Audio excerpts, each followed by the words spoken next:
جب رسول اللہ کو زد و کوبا گیا، مارا پیٹا گیا، شہر سے باہر نکال دیا گیا، لوگ آئے اور خدیجہ سے کہتے جانتے ہو تمہارے شوہر کو شہر سے نکال دیا گیا ہے، وہ لہو لہان ہے اور نعوذ باللہ عنقریب ان کی جان جانے والی ہے۔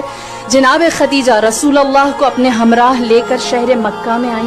اپنے گھر کی جانب جب آپ چلتی ہوئی آ رہی تھیں تو دوبارہ دیوانے لوگ آئے اور آپ کی جانب پتھر مارنے لگے۔ جناب خدیجہ یہ اس زمانے کی خاتون تھی جہاں آپ سب جانتے ہیں عورت کی وقعت کیا تھی، اونٹ پر قربان ہو جاتی تھی 100 عورتیں۔ ایک سرخ اونٹ کی قیمت کیا تھی؟ 100 عورتیں بطور کنیز۔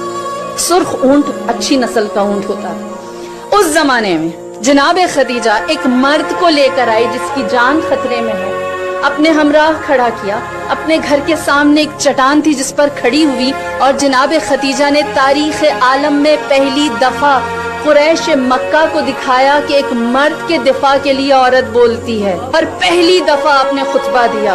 آپ اس چٹان پر کھڑی ہوئی اور آپ نے فرمایا اے لوگو تمہاری حیا کہاں چلی گئی؟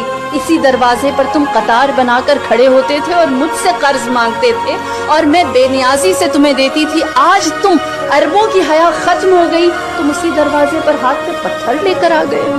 یہ وہ موقع تھا جہاں ابو جہل و ابو لہب جیسوں نے دیکھا خدیجہ کو اتنی طاقت محمد نے کیسے دی کہ آج یہ ہماری آنکھوں میں آنکھیں ڈال کر بات کرتی ہے۔